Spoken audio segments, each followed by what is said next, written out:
Okay, so this is the Asus Zenfone 10, and it's probably one of the best small form factor flagship smartphones that came out this year. Now, I've had the phone since early July, and it's basically the Zenfone 9, but a little bit more refined and perfected in my opinion. Okay, so just like most of my Android reviews on this channel, let's talk about the Zenfone 10 specs real quick. The Asus Zenfone 10 is equipped with Qualcomm's latest and greatest processor, the Snapdragon 8 Gen 2. Now this also packs 512 gigs of storage with UFS 4.0 and 16 gigs of LPDDR5X RAM. So this thing is an absolute beast. But there's also other options with 128 or 256 gigs of storage and 8 gigs of RAM. Now as for the battery, it packs a 4300 milliamp hour battery inside, and while that sounds tiny, I mean, the phone itself is pretty compact. I mean, look at this thing next to other phones like the Nothing Phone 2, Pixel 7 Pro, S23 Ultra, and iPhone 14 Pro Max. From top to bottom, this is a small phone compared to other flagships that, I've reviewed recently. Now up front is a 5.92 inch Full HD Plus display with 120 Hz refresh rate and an AMOLED screen and a peak brightness of 1100 nits, which means it can get pretty bright. Now, technically the Zenfone 10 can do 144 Hz, but Asus told me that it's only enabled when gaming and if the app is supported. Now, even though the screen's only a Full HD Plus display, given that the phone is on the smaller side of things, it's perfect in my opinion. I personally didn't have issues with the resolution, whether I was watching YouTube videos, scrolling on social, or playing games. I thought Full HD Plus is enough, and also this means better battery life overall.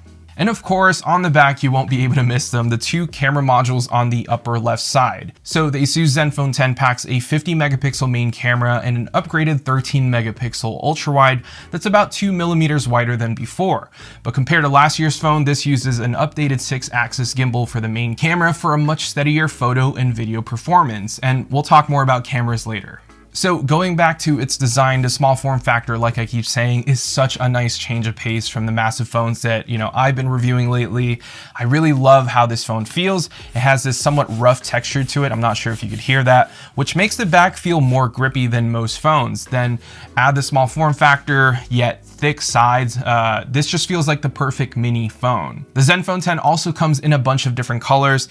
This one is obviously what they're calling Comet White, and I've been using this phone for about a month now, and so far it's held up really well.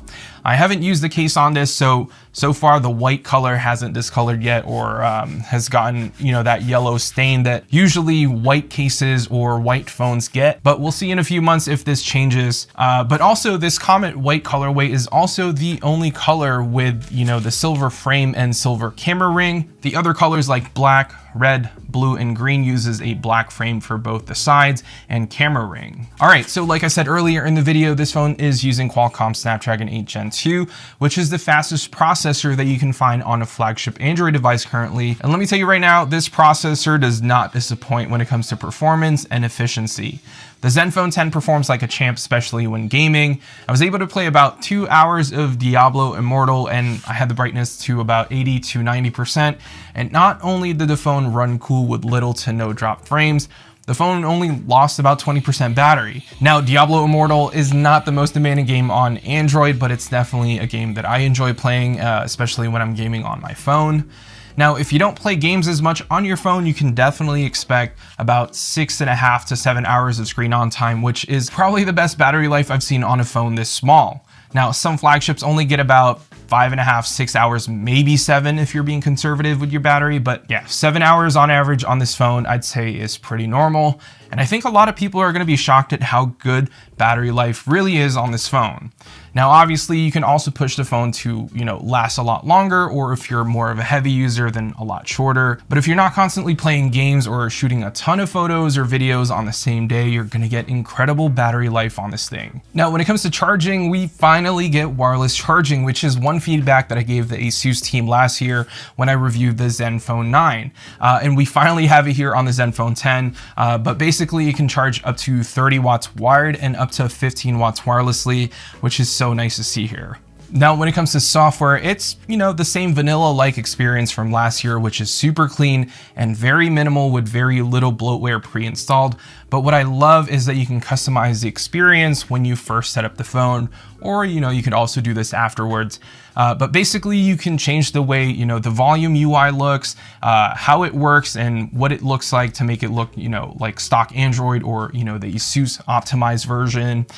You can change the incoming call display, how the always on display looks like, the notifications or quick settings panel, and even the power button menu.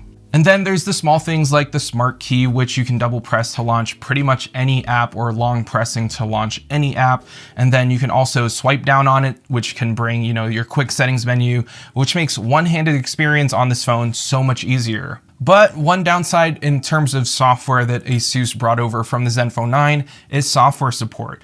Just like the Zenfone 9, we're only getting about 2 years of major software updates on this phone and 3 years of security updates. But if you don't really care about that and you upgrade your phone every 2 years or so, I guess this doesn't really matter to you. Okay, so cameras on the Zenfone 10. Here's where I usually get super amped and excited about a product, just because the camera is where we typically see the most advancement in a tech year by year. And when you've got 2 giant camera modules on the back, the first thing that people are gonna say is, wow, that camera is big, it's gotta be a good camera. And the answer to that is yes and no. Now, the thing about the Zenfone 10 is that while yes, it can shoot pretty good looking photos, it really isn't anything special. Plus, I don't love the software processing that they added onto the photos. It looks super processed where photos just don't look true to life, if that makes any sense. It's a little too over sharpened and can sometimes be too smudgy at the same time, especially in an environment where lighting isn't the best. Outside in good lighting, you can say the Zenfone 10 looks good, but there's still a tad bit too over sharpening happening, which I'm just not a fan of. Now, as for the updated gimbal, it's nice to have that super smooth video with hypersteady, but unfortunately this only works in full HD and not 4K, and it's only for the main camera. You can't use it on the ultra wide since the gimbal system is technically only on the main wide camera, but Asus, come on. At least add it to the 4K mode so that we can finally have high quality 4K video with super smooth video. Now, as for its video quality, just like photos, I think it's a little too sharp or processed, and I wish that Asus can just dumb it down in a future update, because I'm just not a fan. Overall, I think the Asus Zenfone 10's camera system is just okay and not all that exciting, which really is a bummer, and I wish that the photos came out a lot better. But if you're more of a casual photographer or videographer and you're not expecting the best of the best quality, then the Zenfone 10 should be just fine for you. Just don't expect, S23 Ultra quality or Pixel 7 Pro quality out of these cameras. So yeah, the Asus Zenfone 10 for $699 is an interesting pickup, because you also have Samsung's S23 available, which is roughly the same size physically, but with a slightly bigger and brighter display and a dedicated telephoto lens, also for $699. But what I love about the Zenfone 10 is that it has a headphone jack, a much thicker side frame, which makes holding the phone a lot more comfortable. The textured back feels nice and adds grip.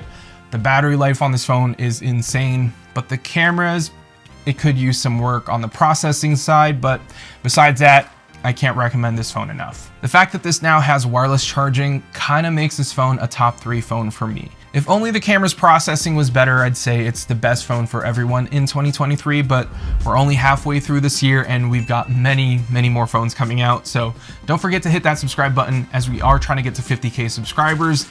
And yeah, I'll see you all in the next one.